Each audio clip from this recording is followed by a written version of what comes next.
way to the mic. They start dimming the lights, you start feeling alright. From Birmingham, home of the Teddy Longs and the Ruben Studders. More once you discover. For all of the lovers of Whitney Houston and Roman Reigns. For all of the lovers of Mickey James and Marvin Gaye. For all of the lovers of Sasha Banks, Janelle Monáe, Silk, Sonic, and Paige. Allow me to say, look, I just found a place, sweet escape. Every one of us, I was kinda late, so I just made it off the struggle bus. Walking by the fate, cause I know it's right in front of us. Yo, I ain't with the hate, gotta focus on what's great. Ladies and gentlemen, Steph Hardy is on the air. Had to drop a couple bars just to make you all aware. So, sit back, relax, enjoy the show. You know I go by Joe or the rest of them. Hey y'all, welcome to a special new episode of the Hardy Wrestling Podcast with your girl Stephanie Hardy. So on this special episode, I get to have an amazing conversation with wrestling promotion owner and host of the One Fall Podcast, Jordan McClain. We get into what it's like being in the wrestling business in Alabama and what it's like for our stars to grow. So this is a great conversation, so I hope you sit back, relax, and enjoy it. This is the Hardy Wrestling Podcast.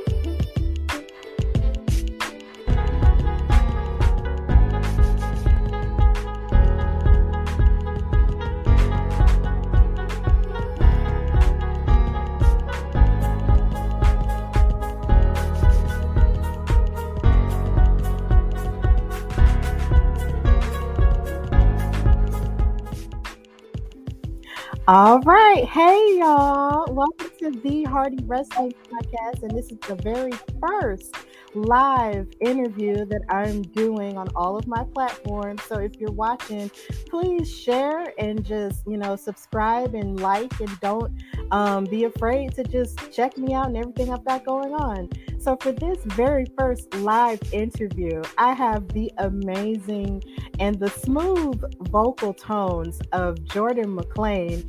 He is the owner and founder of Our Culture Pro Wrestling and the host of the One Fall Podcast. So how are you, Jordan?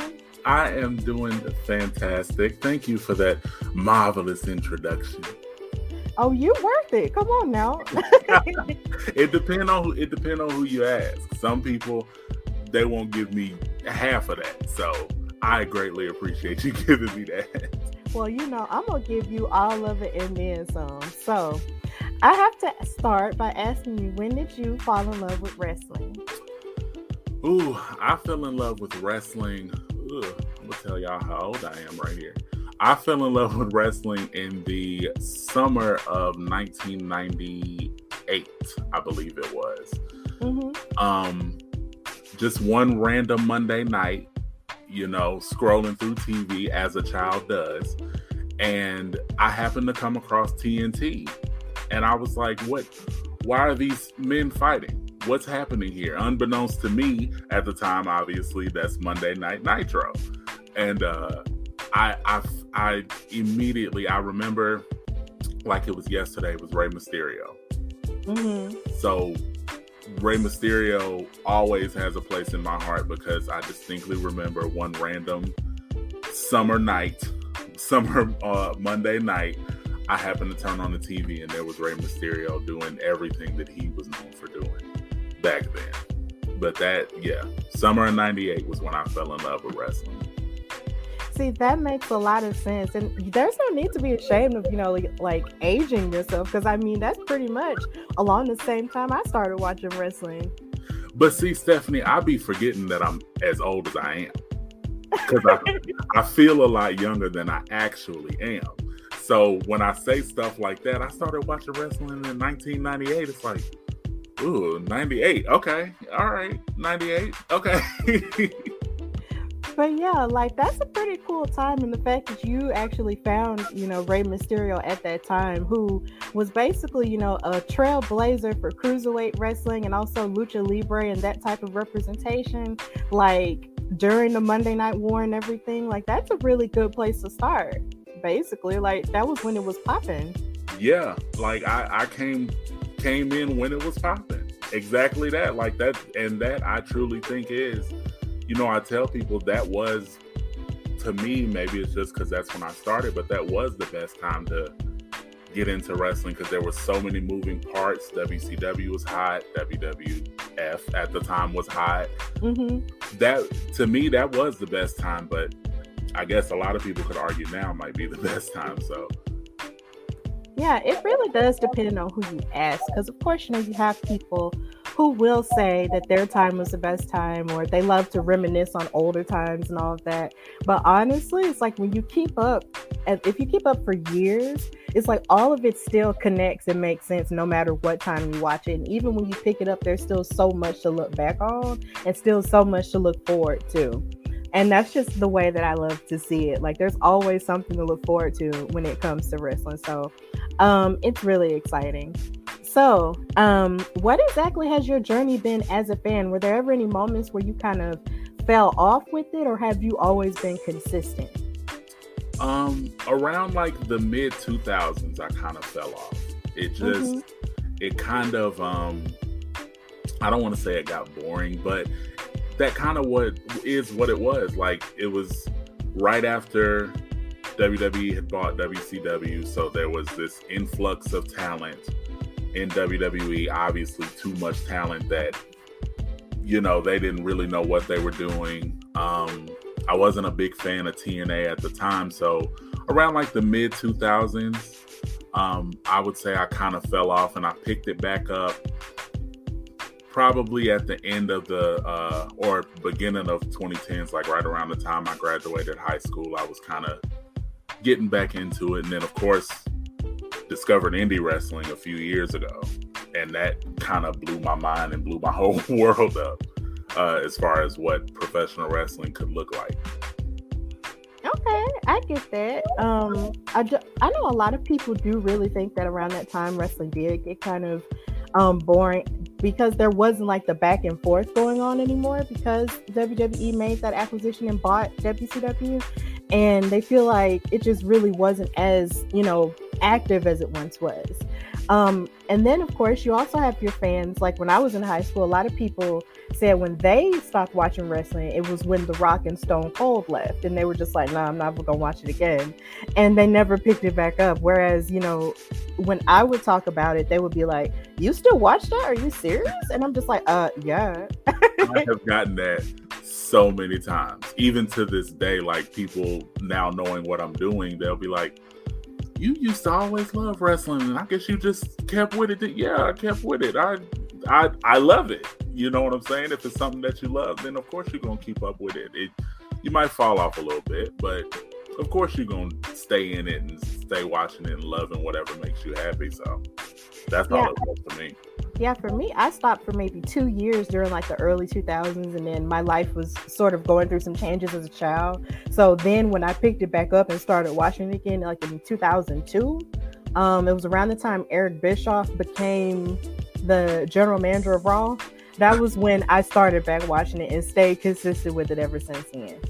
So basically, that's kind of what my journey was. But even now, when I tell people all of the things that I do now with wrestling, they think it's so fascinating. But then they also like, wow, like it must be, it's less making fun of me for it and more of, oh, so you love wrestling that much that you got involved with it. That's interesting. And that's really where it is for me right now. And it's cool.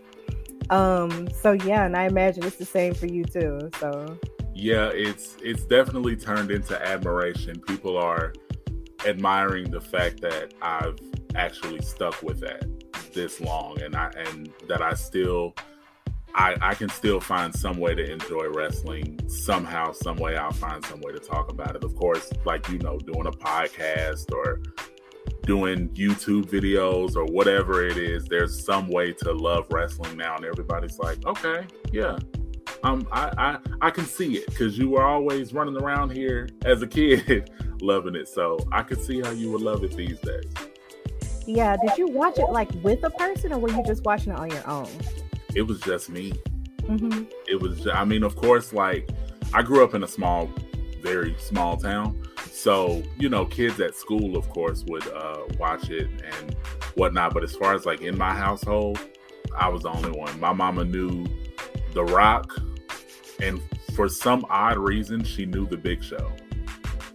Like she could name those two right today. She could name who they were. But anybody else, I would come to her, Mama, Rey Mysterio, Mama, what the... Okay.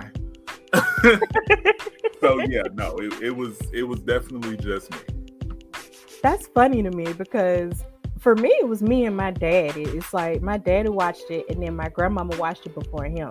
So it was kind of passed down, you know, through the generations on my dad's side of the family. You know, my mama, she would watch it with dad, you know, because they dated for like a long time before they got married and stuff.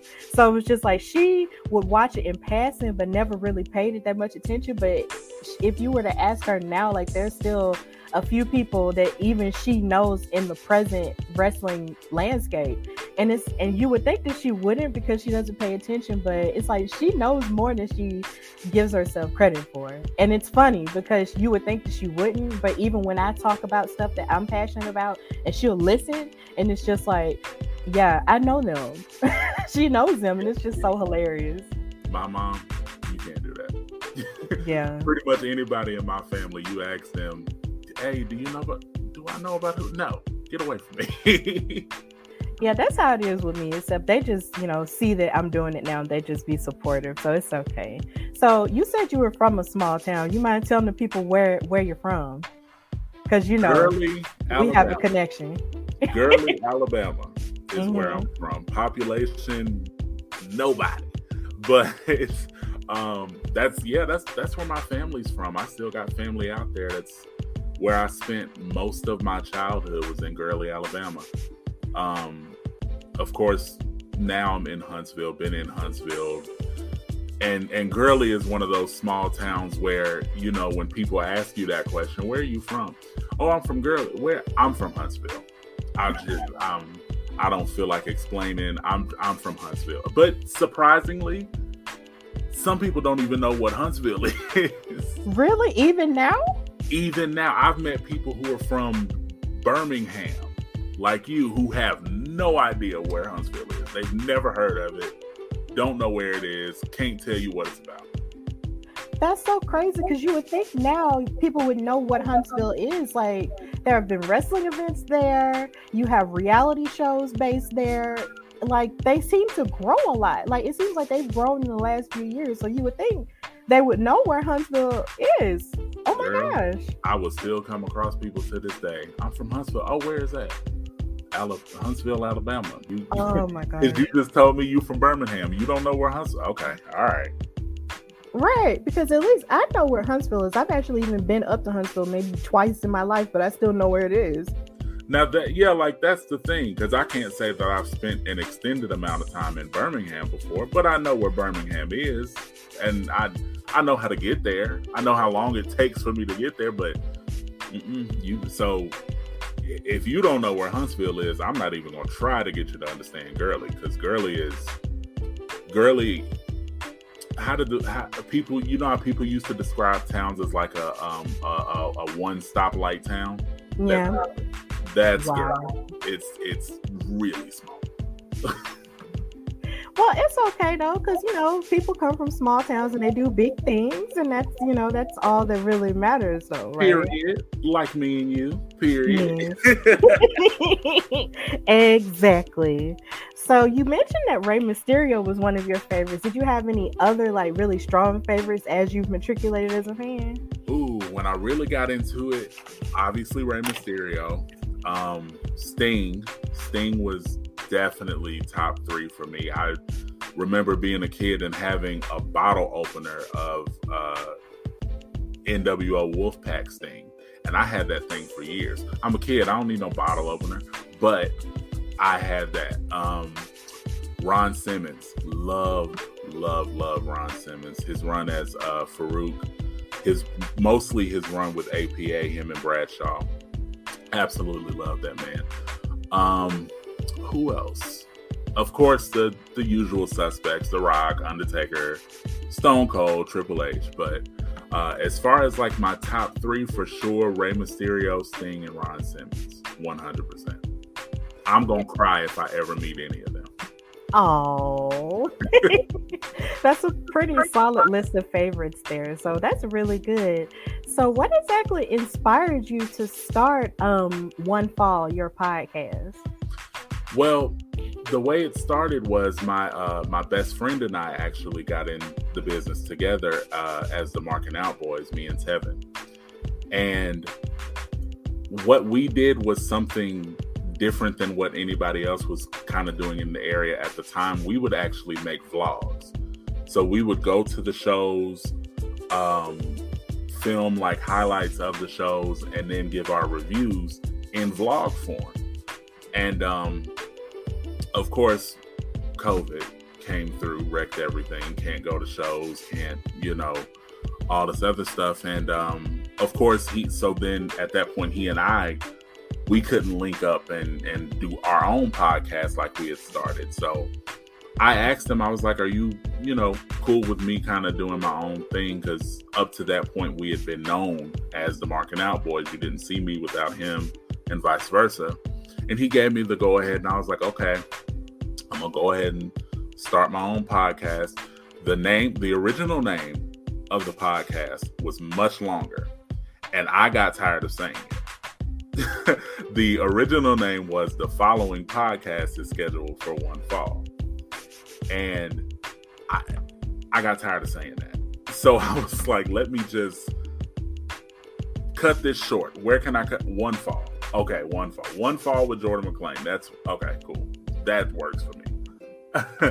But it definitely started through he and I doing our thing as the Marking Out Boys. That's definitely where my love for not necessarily content creation, but wrestling content creation, I guess I could say. That's where my love really started. It's funny because I had the same journey with my podcast name, because my podcast name was called Hardy Wrestling with Stephanie Hardy. So people would get that it's me. But then I got tired of saying it, and then I started thinking about how would that fit on merchandise, and how would I explain that to people? So I just decided I would call it the Hardy Wrestling Podcast a lot, but then eventually I just decided to just go ahead and just cut it short to the Hardy Wrestling Podcast. And as you can see everywhere, it worked better because it just worked out. Yes, it just worked better that way. And I'm so glad I did. So it seems like, because I remember when I found your podcast and I found you, it's like your name was really long, but I was like, you know what? I'm just going to type it in anyway. This is fun. And I listened to it and I was just like, man, this is really good. I like this very much. And it was short and sweet and to the point. And it seems like you have a lot to say, in the time that you have, and you make good use of it. Girl, that was a struggle. Really? Yes, because the people who know me will tell you I am a chatty Cathy. I will talk. So when it came down to especially doing a podcast on your own, mm-hmm. It's kind of a struggle when you're doing your podcast on your own, but you're also a talkative person. So when I actually started out, I had to script out my podcast because I was like, I cannot just sit up here and ramble. I could. Some people would like that, but I don't want that. So I was like, let me bullet point, let me do a couple paragraphs, see what it is that I really want to say, and then do it that way instead of just me. Because you short and sweet and to the point is right, because there have been some podcasts that I've done that will never see the light of day that it's just me for about 2 hours. I'm just sitting there and going off on tangents, and when it came down to editing, I was like, you know what? I don't want to edit this either. So let me just figure out what I need to do, what works for me to get this to about 30, 45 minutes, maybe an hour if there's a lot going on. That it was not easy though. I can tell you that. So did you try to find like a co-host? Is that something that you thought about doing? Because I know I had a struggle with it at first when I started my show. I was just like, oh, maybe I can start it with this person or that person. But then none of the people wanted to do it because they either didn't have time or they just didn't feel comfortable. You know, the thing about that is because I had done Marking Out with Tevin for, I think we had done that for a year straight or a year and a half, something like that. Well, we took a break when we actually got into the business and started doing things, not business adjacent, but we started working for an actual wrestling promotion. We had to take our break, and he and I have been best friends since I was 14 years old. So it was a natural thing with him. So when it came down to my own podcast, I did think about it. I considered like maybe starting something with someone, and I don't know though. I felt like because people were at that point so used to the Marking Out boys, it would be hard for me to get someone else because they were so. It had already gotten so ingrained. Tevin and Jordan and Tevin. So if it was, for example, Jordan and Stephanie, people would be like, what? No, where's Tevin? There were people when we announced that we were not going to be creating content anymore. There were people who were like, okay, yeah, we'll see y'all in 3 months. We'll see y'all in a little bit. We'll hear from y'all. So I didn't feel comfortable doing it because I'm really comfortable with him, and I don't think most people would have been comfortable with me doing it with anyone else either. So it was a struggle being by myself, but I think it worked out in the end. Yeah, it did. And sometimes it does work better when you do stuff on your own, because once you do it on your own, it's like there's no room to hide. You can't really hide behind a person, and you can't hide behind a certain thing. It's just you. So you really have no choice but to be honest with yourself and honest with what's going on. And also, when it is just you really don't have anybody to really answer to at that point. It's yours. It's your baby. You have to take care of it. You have to like watch after it, water it, all of that. Like, it's yours, and you have to take care of it, and it's all you. And I enjoy that component of it. Like, at first, in the first few months, I was like, man, I wish I had a person, and da, da, da. But then the more I started getting comfortable using my own voice, the more I stopped focusing on the fact that, you know, I don't have a co-host. And I find that we're in a rare category of wrestling podcasts, because a lot of wrestling podcasts have people, and that's not a problem, because sometimes, you know, that actually makes for some pretty entertaining stuff and a lot of entertaining takes. But when it's just you, and it's cool. It does. It works for a lot of people. For example, you and I both know the Jobber Tears podcast. That works fantastic for them. Yes. They work so well together, and when you hear them, it sounds like there's no other way that any of these people could do this podcast with someone else. So yeah, it works perfectly, and I think me and Tevin work perfectly. But it definitely, like you said, that was definitely a component of it. You know, I get to do this myself. I sink or swim. Can't nobody tell me that I'm doing it wrong or whatever it is. This is just me. I'm gonna do it. I'm gonna use my voice how I want to use my voice. That was a really big component of it. Yeah, definitely. So you mentioned the struggle of, you know, finding your footing and doing it yourself. Were there any other struggles that you faced using your voice, you know, on a platform like a wrestling podcast? Ooh. my whole time in this business has been that. There have not been, even outside of podcasts, my time in working with other promotions and helping people behind the scenes, a lot of the time, I felt like that, like my voice wasn't really important in the room. And because, as you know, there's so few Black people, especially down here in the South, who get to be in the room. So when I was in the room, in certain places, not all places, but when I was in the room, it still felt like, I would throw out an idea and someone would say, yeah, well, we're going to go this way and we're going to go that way. And it was like, okay, then what am I throwing out ideas for? And that's, so my first couple years in the business I was really self-conscious. I didn't want to speak up. I didn't want to say much. I didn't want to rock the boat, so to speak. So, again, going back to the podcast, that was a big part of it. That was why it was so important to me that I do the podcast, that I do a solo podcast, because even behind the scenes, even working with certain promotions, it was still Tevin and Jordan and Tevin. People didn't really ask one of us what our opinion was. It was kind of like they expected us to just have the same opinion and the same views and the same critiques or whatever the case may be. So when it came down to doing my own podcast, that it was scary because I'm on my own now. So I can't, like you said, I can't hide behind Tevin feels this way and, I'm just going to kind of let Tevin go out there and say that, or, whomever. It's just me. I'm so glad I've done it now, because now that I've found my footing, baby, they can't tell me nothing. They can't tell me to shut up now. I know what I'm doing, and I'm going to talk my talk, regardless of who like it. Yeah, definitely. Like, that works for you once you get past, your own, self-doubt. Because a lot of the time, it's really all the voices that you hear in your own head.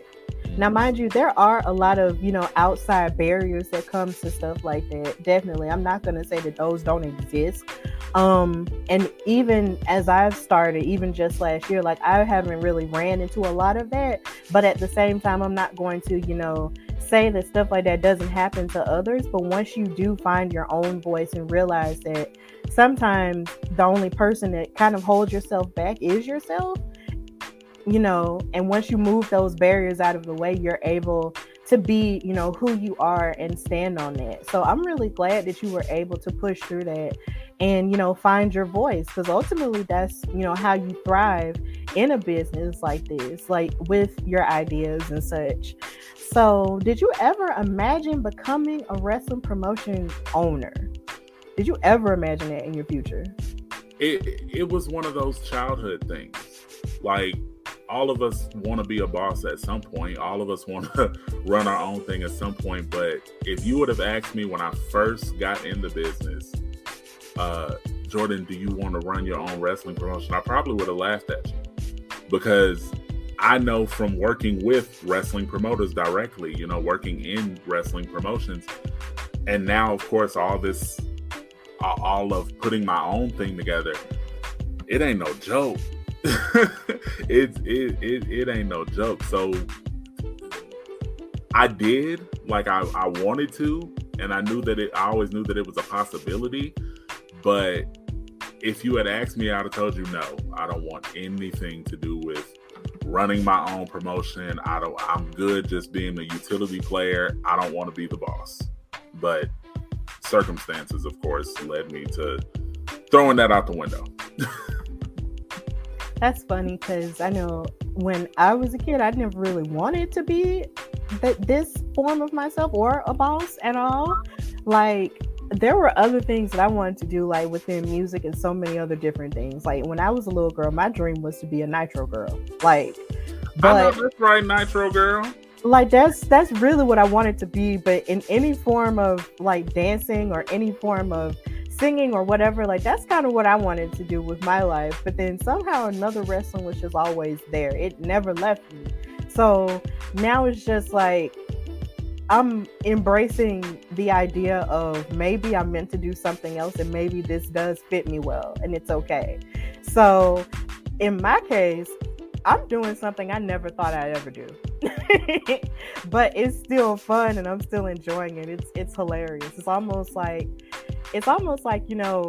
the way, since I'm a woman of faith, like, I believe God was listening to me all these years and was just saying, this is funny that you're saying all of this, but what I actually got is something you never expected. and he gave it to me, and now I'm just running with it.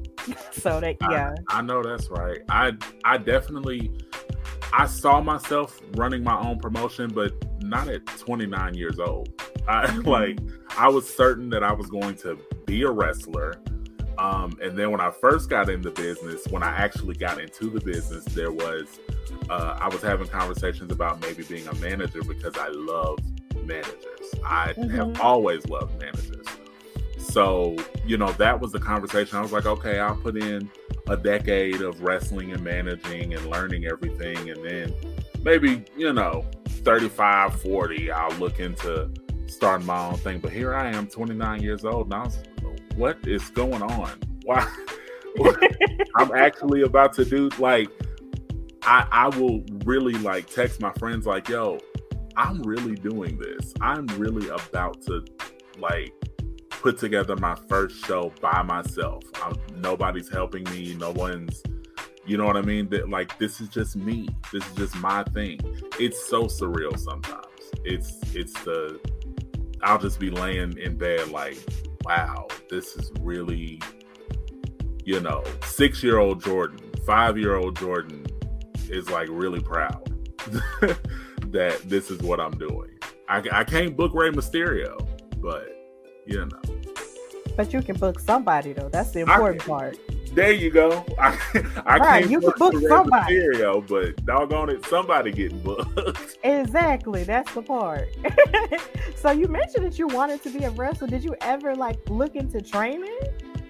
Girl, did I? I looked into training for a long time. When I was 15, 16, something like that, I actually found WWA 4 out in Atlanta. And now the trainer is AR Fox, but back then it was Mr. Hughes, for those who don't know. And for years, I was like, I'm going to Atlanta, I'm going to train with Mr. Hughes, and that's what it's going to be. And ain't nobody going to tell me different. When I turned 18 and I was just graduated high school, I remember having a conversation with my grandmother. And I was like, Grandma, girl, I'm going to Atlanta, and I'm going to train to be a wrestler, because at 18, for those who don't know, I'm a bigger dude. You know what I mean? So, but at 18, I had never played football, so it wasn't like I was going to college for football. And I refused to be somebody's employee for the rest of my life. So I was like, well, Grandma, I'm going to Atlanta, and I'm going to train with Mr. Hughes, and I'm going to train at WWA 4, and I'm going to be, you know, this, that, and the third. I'm going to WrestleMania, all this wild stuff. And she was like, all right, if that's what you want to do, go, you know, go ahead and do it, and let me know how I can help you do it. So, of course, that did not happen. But yeah, I looked into WWA 4. I looked into Booker T's school, Reality of Wrestling, out in Texas. I looked into the Team 3D Academy, Bubba Ray and Devon down in Florida. I looked into quite a few places. There was, I can't remember the name of it, but the head trainer was Wolfie D at the time, somewhere up in, I believe, Nashville. I had looked there. I was serious. I was going to do it. I was going to get in somebody's ring and be wrestling and live out my Ron Simmons fantasy, you know, be the next Ron Simmons, you know what I mean? That I was going to do that. It's so funny you brought up WWA 4, and every time I hear them, I think about Austin Theory, who actually is with the WWE even now, doing all of his stuff and setting the internet ablaze and all of that. And then I know Ayla, who is AR Fox's wife. She works with me at Women's Wrestling Talk, and it's just crazy, you know, when you think about all of the connections that you can make in wrestling, and then just the fact that you looked into all of these great schools, you know, I might add, to possibly do that. But sometimes life takes you in a different direction. But the direction that you're going in, I imagine, is like, it's amazing. So really, what are some of the struggles that comes with, starting a wrestling promotion like Our Culture Pro Wrestling? And I guess I should also ask you, what made you decide to come up with that name? Because when I saw it, I was like, I feel represented by this name already, and I ain't even seen nothing that's going on. So what made you decide to start it, and what are some of the struggles that come with it? As you should, because that's exactly what I'm going for. So Our Culture Pro Wrestling came about with just me having conversations with a bunch of my friends who felt underrepresented, and they felt like they weren't getting booked because, to call a spade, a lot of them felt like they weren't being booked because they were Black, or because they were Black with a different type of gimmick. They weren't, out here being a stereotype. A lot of them were simply living extensions of themselves, but they felt like they weren't getting the opportunities, and myself included.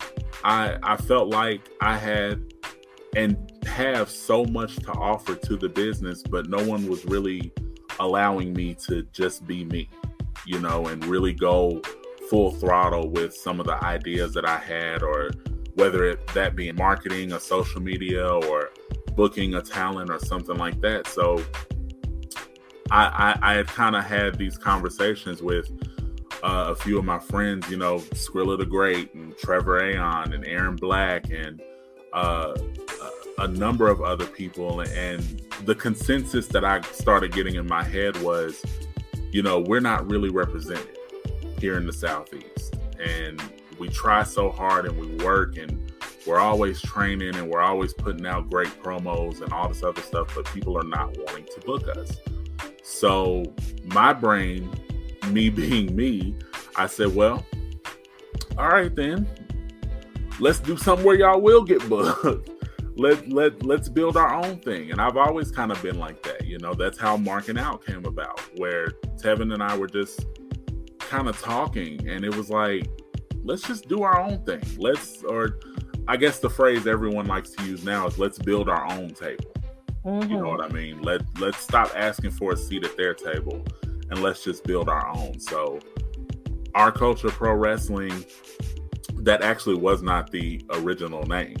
I had danced between Our Culture Pro Wrestling and I ain't gonna say the other name because something might come of that. And I don't want, but for a time I had went with this other name, and then honestly something just kept saying, no, it's Our Culture Pro Wrestling. You want to represent your people, Black people, queer people, people who do not, get any opportunities because maybe they're new. I heard that conversation a lot too. Well, I'm new and nobody's really willing to book me. And my mentality has always been, well, how are you going to get better if nobody books you? Right. You can't get better in the ring. You can't get better as a ring announcer. You can't get better on commentary. You can't get better with anything if no one's willing to give you the opportunity and the space to actually get better. So it was definitely a combination of my friends need somewhere to go because people are not wanting to book them, and a space where the younger generation of wrestlers or ring announcers, hosts, whomever, they can come and have somewhere to really get in their reps, so to speak, and be in front of a crowd and just have somewhere where they can actually call home.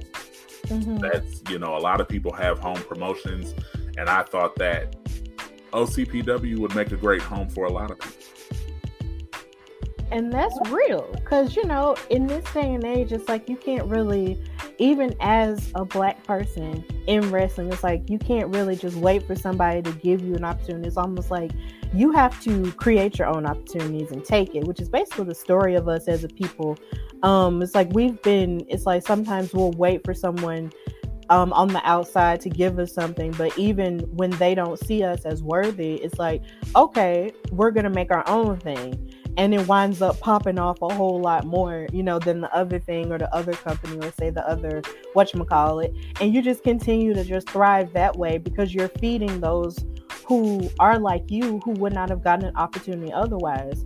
I can't tell you how many stories I've heard, from wrestlers of color since I've started this show, who feel like they were underrepresented as they were like fans, or they feel like in certain shows it's like certain places want them to act a certain way in order to get something across in terms of a stereotype when they are anything but that. And I think something that people just don't understand is the fact that just because you're Black does not mean that you fit under like one, checkbox. It's like we're not monolithic people. Like there are so many, ways to be Black, and all of that deserves to be represented. Just because it doesn't fit, the smiley, happy Black person or the strong, angry Black person. Okay, like there's still more to that, and more to Blackness that deserves to be represented. And I find that in wrestling now, it's getting a little bit better. Like there are certain promotions that are making concerted efforts to show what diversity is. Others are struggling. But still, there are still places that are trying. And with your promotion, it seems that your promotion has the outright mission to give those people a chance. And I think that's absolutely beautiful. I'm gonna tell you this.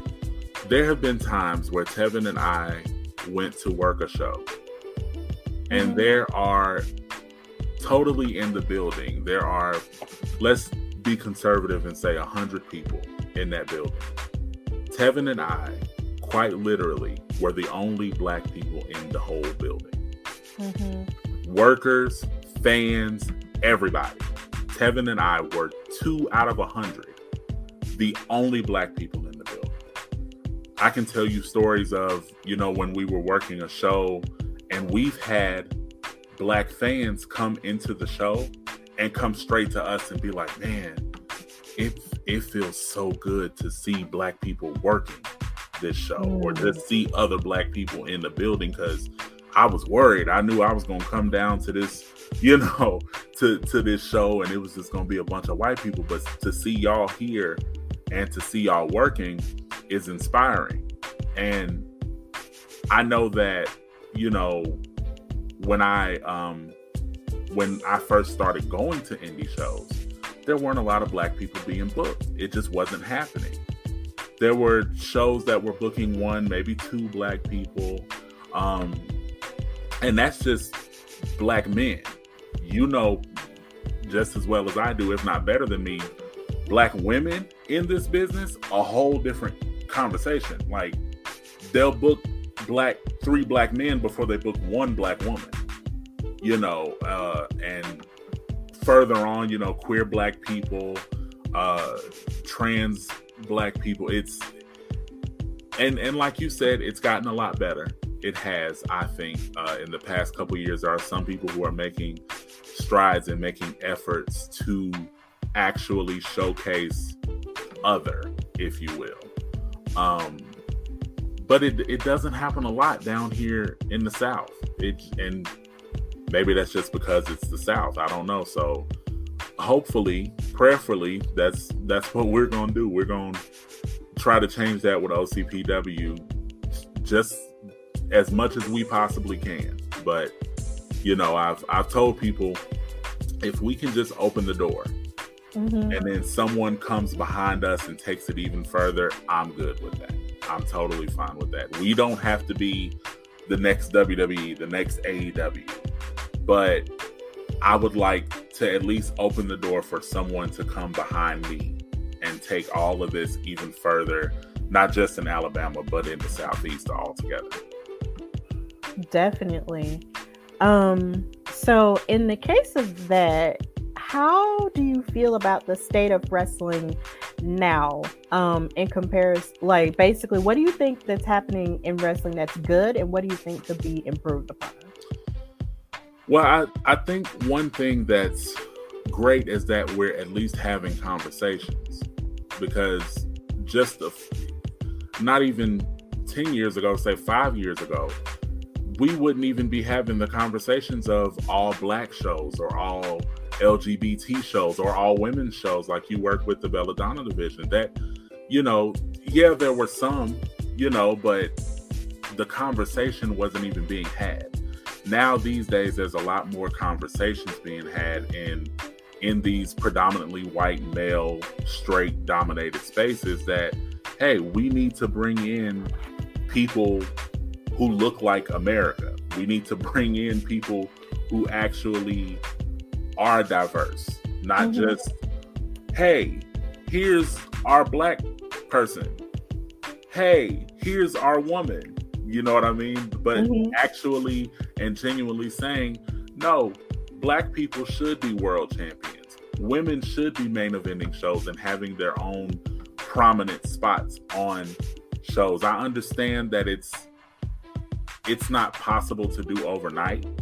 I'm learning that with OCPW because my brain, of course, says I want to book this, and this, but it just isn't possible. You can't book every single thing on one show. But I'm glad that we're having the conversations at least. And something that I think needs to be improved on, we got to do a better job at communicating with each other. Just as wrestling fans, as promoters, as commentary, as performers, whatever, we have to do a much better job at communicating with each other because Twitter is a mess. Almost every day I get on there. Something has happened.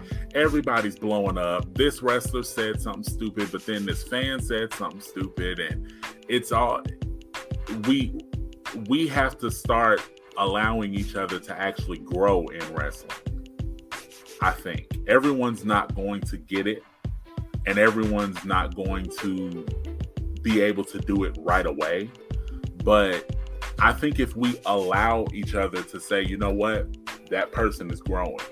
That person has not been in the business that long. So maybe they need to just take a little back seat. Somebody come to them, you know, as we say when I was growing up, they need to talk to their OGs and get some knowledge. You know what I mean? But I think overall we can definitely improve on just communicating better, because I'm so tired of opening up Twitter and it's a fire every time I open up that joint. It's something done happened. It boggles my mind truly that every day something's wrong in the world of wrestling. Someone's done something and it's like, come on, y'all. Come on. Just one day. Just one. That's all. It's so funny you say that because it's true. And then sometimes I just try to do my best to just post my stuff and then just move on with my life and just not really get into it as much. Now, sometimes, you know, I'll ask certain questions of certain people, but as far as getting fully involved on Twitter, no. Like, and I'm doing good to just live tweet for shows. Like, that's the best. Those are literally the best things that I find about wrestling Twitter is when I live tweet and when I post certain things like during the day or in the morning or something, like for Black History Month or Women's History Month or something like that. And I'm doing okay that way. Or if I have a good interaction, even with a wrestler from a certain tweet or something like that, I'm doing good. But all the arguments, no, I try to stay out of those. I have told so many of my friends when they'll contact me, well, did you see what got? Now, I don't know what happened on Twitter. I posted my stuff and I put my phone down. Right. I didn't scroll too far. I didn't go to anybody's page. I didn't do none of that. I posted my stuff and I left it alone. That's the best thing I could have done for my mental health. Exactly. So what stars would you like? What stars are in your wish list to book for Our Culture Pro Wrestling? And even, I guess, as a added bonus, like what stars would you like to interview for one fall? That's a long list, actually. Well, no, not really. It's just putting it out there as far as like global superstars. I would love to book and have a conversation with Swerve. Isaiah, a lot of people know him as Isaiah Swerve Scott now, but he's been my favorite wrestler for a long time. So I would love to have him be an OCPW, but honestly, a lot of who I look at to book is what's the word? Not believable, but it's independent wrestlers, because I don't watch a lot of mainstream wrestling anymore, because I just have not been entertained by it in a long time. But as far as independent wrestlers, Lee Moriarty has quickly become one of my favorites. Darius Lockhart has become one of my favorites. Darius Lockhart is so good at what he does, and I want people to start really paying attention to him, because he's so good at what he does, and he stands so true in who he is. Yes. That it's such a beautiful thing to see. I really want to start getting back into more women's wrestling, because I used to love women's wrestling. I still love women's wrestling, but I kind of fell off of it. Because again, as you know, this is really a boys' club. It's hard for women to be in this business, break in this business, and really be prominent in this business. That's why I'm so glad shows, like the Belladonna division exists, to where I can look and say, okay, so as far as women, I love Cassandra Golden and Shalance. I love those two women. They're so great. Lady Frost, I've really fallen in love with her. She's so good. And even, more LGBT representation, Billy Dixon up in the Northeast, he does so much for representation, and he's really good too. You know what I mean? Those are kind of a rough list, I'll say, because if I really sat down and thought about it, I could probably come up with 100 names as far as who do I think would be good in OCPW, or who would I want to talk to for One Fall. I could probably come up with a day's worth of people to tell you. Yeah, it's so funny you brought up Cassandra Golden and Shalance. Those are both of our champions, right? Cassandra is Belladonna's very first Forbidden Elegance champion. And then Shalance is our very first IWA Belladonna Women's champion as well. So I'm really proud of them, and the fact that these are two women who represent the Belladonna division really well, and they're our champions, and they're women of color, they're Black women. And it's so good that is who represents us and represents the mission of the Belladonna division. And they would have no problem talking to you, because they've talked to me. So it's just they talked to me on my show before. So my thing is, I'm pretty sure they wouldn't mind talking to you at all. And they wouldn't mind working your show either. So I'm not going to spill too much tea, but I have reached out to both of them. Okay. As far as OCPW goes. So we're going to see how things turn out. But absolutely, you know what I mean? It wouldn't. Some people, to me, just feel like no-brainers when it comes to who do I want to book as far as OCPW goes. Some people, to me, are just no-brainers, and those two women are two of those people that I look at as okay, no-brainer. I gotta get both of them in OCPW at some point, because I think it's only a matter of time before both of them are under contract and can't do, right. nearly as much on the independent scene as they probably would want to. So I definitely, I've spoken to both of them before, and with everything I'm working on now, I'm definitely going to speak to both of them again. Yes, and hopefully, you can have an Our Culture Pro Wrestling show here in Birmingham too. That would be great. Oh God, I can't tell you exactly what's gonna happen. I can tell you later. I'll tell you personally. No school? No school? No, I can't. I can't. My hands are a little bit tied. We're coming with some out this summer. We're having our first show this summer. I can't tell you that. I can't tell you where. I can't tell you who just yet. Okay. But we're definitely, and don't think my idea for OCPW is definitely to travel with them. I want to get these people in front of as many eyes as possible. So Birmingham, believe me, is on the list. We we are looking at Birmingham. I want to come to Birmingham. I know you want me to come to Birmingham with this. Yes, come on. I'm telling you, we coming. I don't know how fast we're gonna get there, but I can tell you that our first show is definitely gonna be this summer. Yes, definitely. So, what would you say the future holds for you, Jordan? I don't know. I don't think about me, honestly. Like, a lot of people hear that and they may think it's fake just because of the nature of the business or the nature of the world, but I honestly don't think about me. I'm like, I can tell you with OCPW, I am the last person I think about. Mm-hmm. I'm the owner, I'm the promoter, I'm the booker and things like that. But I can tell you, as far as on screen, you won't see me unless you absolutely have to. I don't want to be on screen. It's not about me. It's about all of these talented folks who don't get opportunities elsewhere.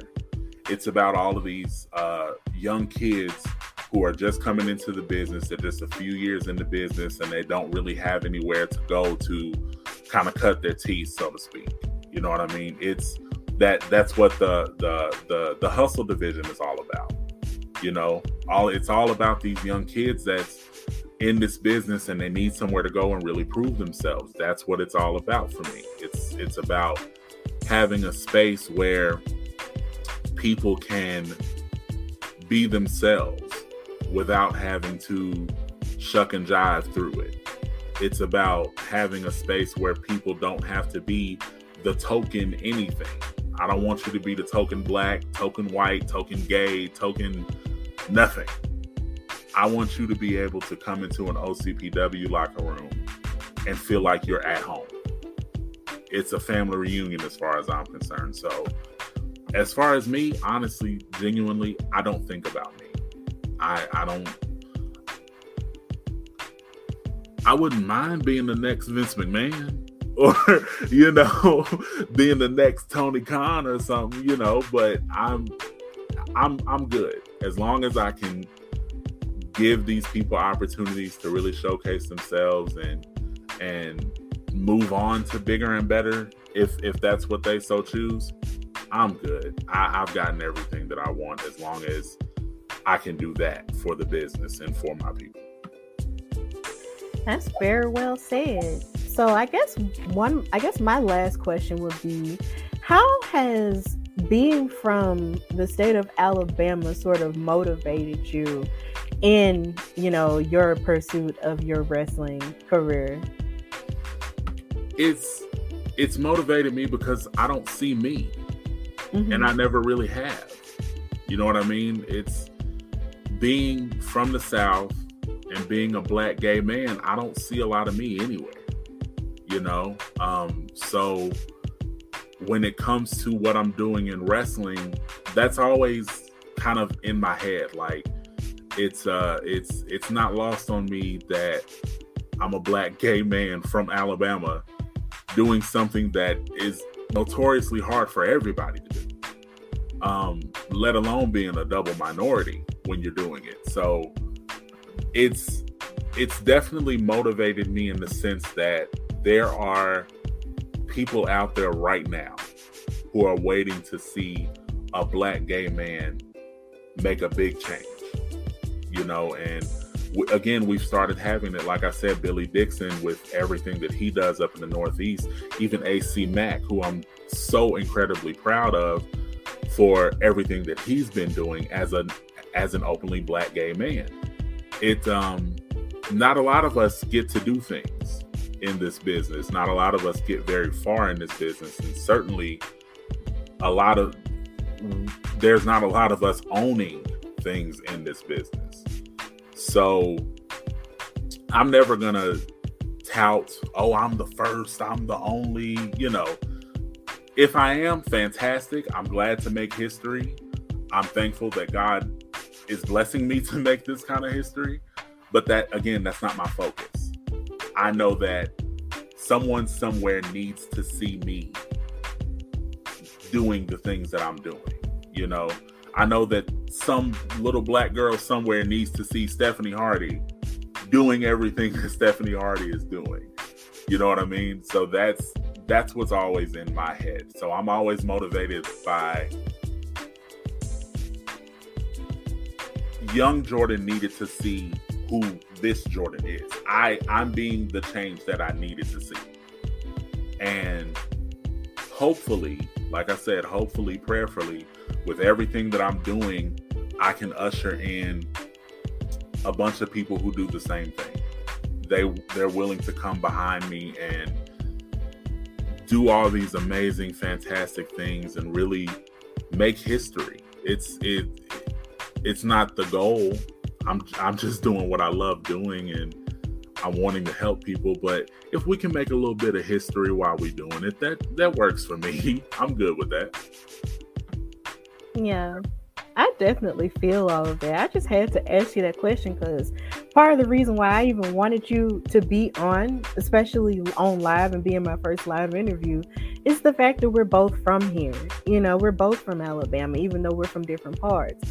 And it's just that I take it as a sign of pride because there have been so many, you know, previous people who have made history in wrestling that's from here. And it's just that the more stuff I sort of, you know, put my hands in wrestling, the more I feel, you know, inspired to keep going once I look back and see what's happened in the past. Because a lot of it hasn't really happened in the present. And it's like you said, a lot of wrestling history from Alabama doesn't really involve a lot of us in terms of Black people.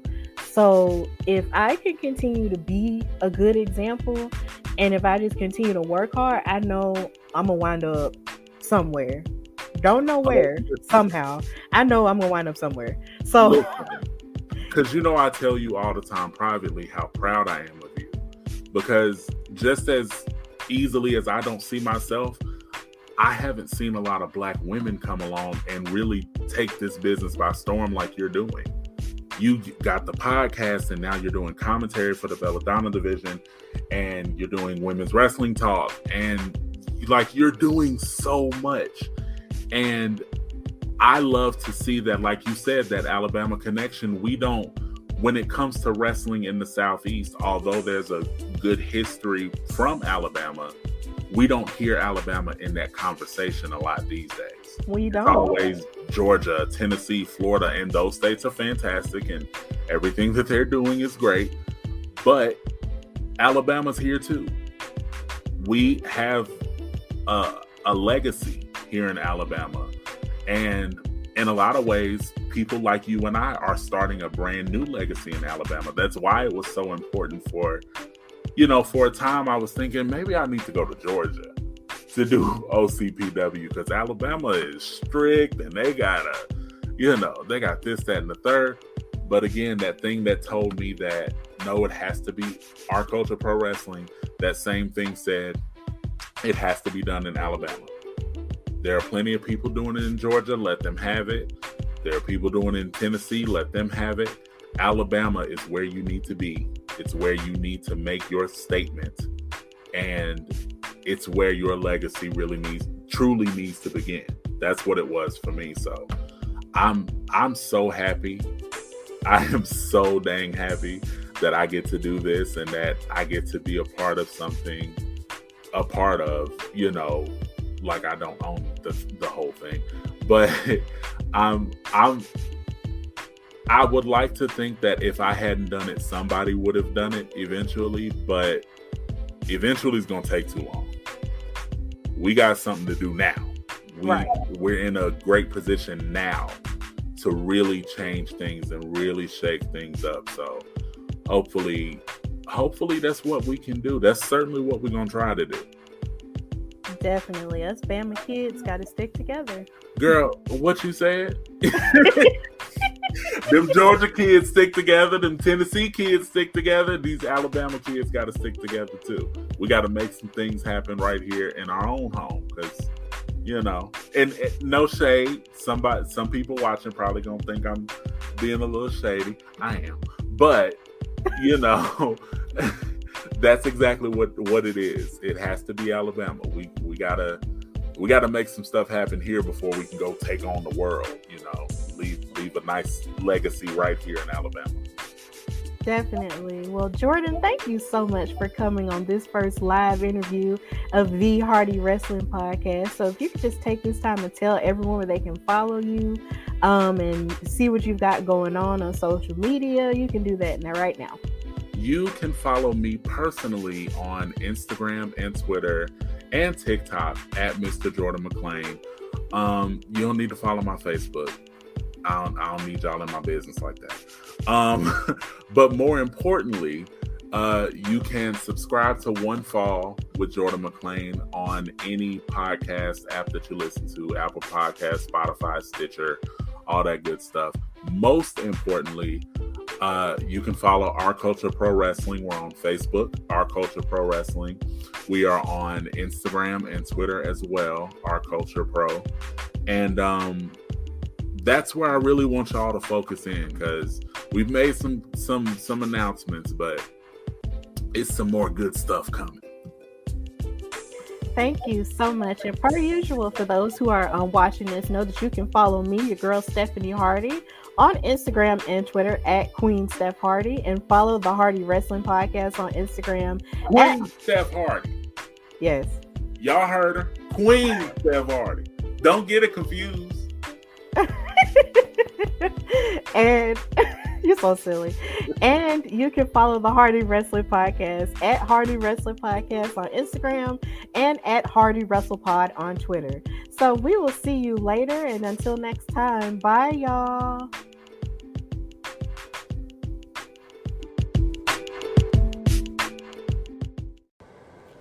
Okay, so I was sitting with my friends one day and they asked me, Stephanie, how do you record your podcast? And I said, with the Anchor app on my phone. And they were like, are you serious? I'm like, yeah, it's that simple. It is absolutely free. There are creation tools that allow you to record and edit your podcast right from your phone and your computer. And it will distribute your podcast for you so it can be heard on Spotify, Apple Podcasts, Google Podcasts, and many more. You can also make money from the podcast with no minimum listenership. And it's got everything you need to make a podcast in one place. They even have classes and stuff that you can listen to that will give you all kinds of good tips on what you need to do in order to make the best podcast. So if you want to do this, download the free Anchor app or go to anchor.fm to get started.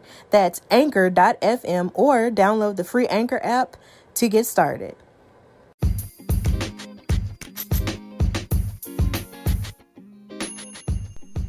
All right, so I would just like to thank Jordan McClain for coming on my show. I'm so happy that he was the first person I was able to do my first ever live interview with, and I'm just really grateful that he was able to share his journey on my show, and he's somebody that is always worth a follow. So please follow him and support him if you're from Alabama, and if you're from the area in which he lives, which is Huntsville. And if you see him, popping off with Our Culture Pro Wrestling, or, if you listen to wrestling podcasts, listen to his One Fall with Jordan McClain show. It is so good. So please support us Bama kids out here as we try to make something of ourselves, in the wrestling business, and continue to make wrestling a better place. So per usual, know that you can follow me at Queen Steph Hardy, like I always say. And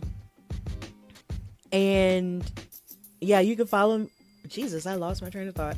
You can follow me on Instagram and Twitter at Queen Steph Hardy, and you can follow the Hardy Wrestling Podcast on Instagram at Hardy Wrestling Podcast, and on Twitter at Hardy Wrestle Pod. And you can listen to the Hardy Wrestling Podcast on Anchor, Spotify, Apple Podcasts, Google Podcasts, basically anywhere you get your podcast. You can find me if you type in the Hardy Wrestling Podcast. So I'll be back with a new episode probably this weekend, because of course this week we'll be counting down to SmackDown coming to Birmingham, Alabama for the first time in 2 years since the pandemic popped off, and I'll be so excited and ready to go there. And I might be counting down some moments or sharing some Alabama wrestling moments that have taken place in terms of WWE over the past couple of years to celebrate SmackDown coming back to Birmingham. So please check that out on all of my social media platforms and just continue to support. Also, go on Women's Wrestling Talk on www.talkpod.com and check out my top 5 Stephanie McMahon moments article. That is like my first published article ever, and I'm so happy that I was able to do it, and I'm so happy that our boss queen TK Trinidad and our editor-in-chief Drian Santana let me do it. I'm just really happy that that was able to happen, so please check out that article as well. So until next time, this is the Hardy Wrestling Podcast with your girl Stephanie Hardy. Bye, y'all.